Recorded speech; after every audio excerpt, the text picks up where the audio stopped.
Hello everyone, today we're going to read Fantastic Beasts and Where to Find Them. This is the last in the series, and I just wanted to say thank you to everybody who has been watching and supporting the videos. Please like and subscribe if you haven't already. It really helps out my channel. It's new, so without further ado, let's get started. Okay, so we're starting again on Unicorn. I'm still recovering from my cold, so please bear with me. My voice is still a little raspy. Okay, Unicorn, Mom classification, 4X. And we've got a footnote here. See footnote on Centaur classification. Okay. The unicorn is a beautiful beast found throughout the forests of Northern Europe. It is a pure white horned horse when fully grown, though the foals are initially golden and turn silver before achieving maturity. The unicorn's horn, blood, and hair all have highly magical properties. The unicorn, like the fairy, has received an excellent Muggle press. In this case, justified. It generally avoids human contact, is more likely to allow a witch to approach it than a wizard, and is so fleet of foot that it is very difficult to capture. Oh, I would love to see a unicorn in the wild. Beautiful. I love horses, so unicorn would just be cherry on top.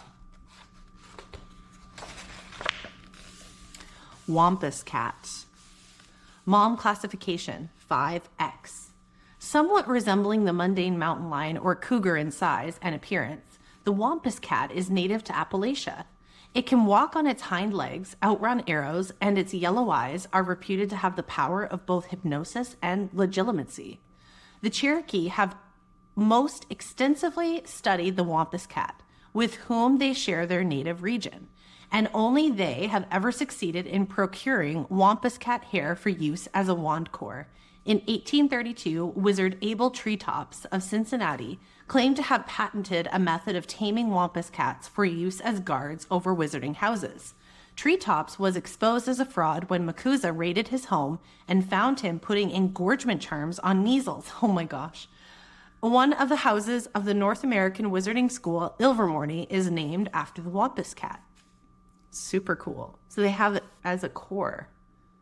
Interesting. So legitimacy, in case anyone doesn't know, is like the reading minds thing that Snape was training Harry in Half-Blood Prince. Very cool.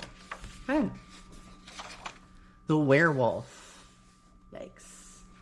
Hello, Remus. Mom classification, 5X.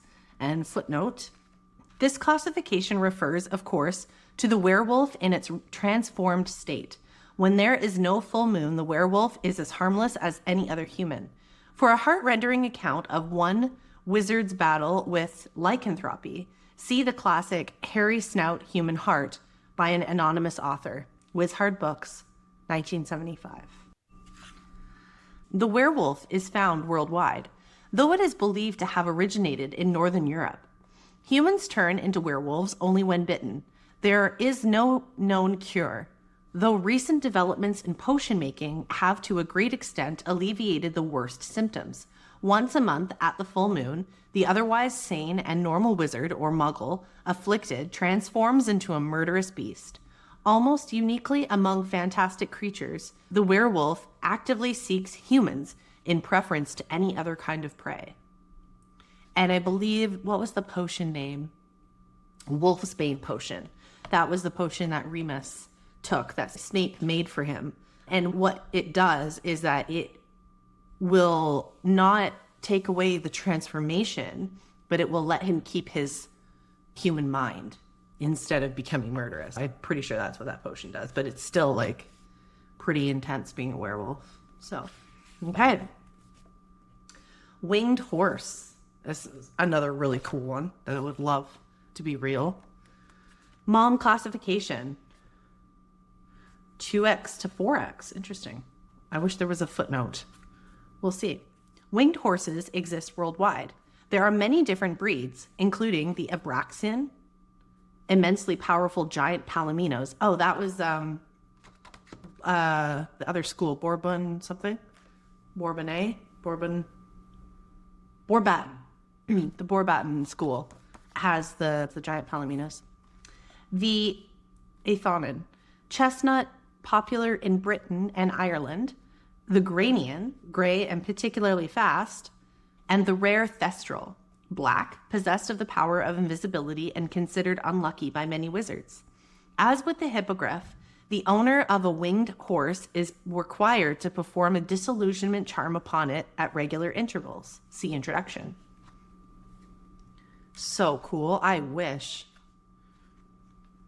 So Thestrals are quite rare then. That's interesting. Huh.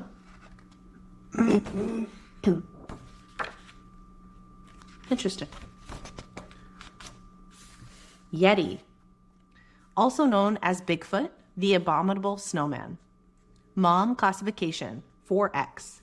A native of Tibet, the Yeti is believed to be related to the troll, though no one has yet got close enough to conduct the necessary tests. Up to 15 feet in height, it is covered head to foot in purest white hair. The Yeti devours anything that strays into its path, though it fears fire and may be repulsed by skilled wizards. There it is right there. Huh. Interesting. So related to the troll. Wonder why it's so shy. Well, I mean, humans. That should be self-explanatory. Okay. That is the end. I can't believe we've made it to the very end of the book.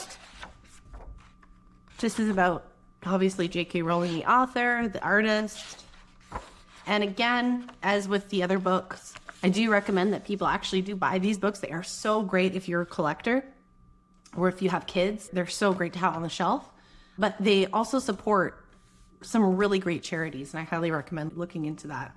They help orphans worldwide, so awesome. Thanks, everyone. All right, that concludes our reading of Fantastic Beasts and Where to Find Them.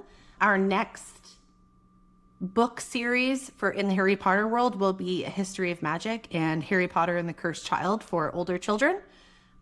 Thank you so much for following along this far.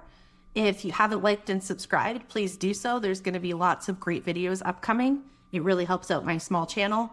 I just started it a few weeks ago, and I'm so grateful that, at least a few people are enjoying the videos. So we'll see you next time.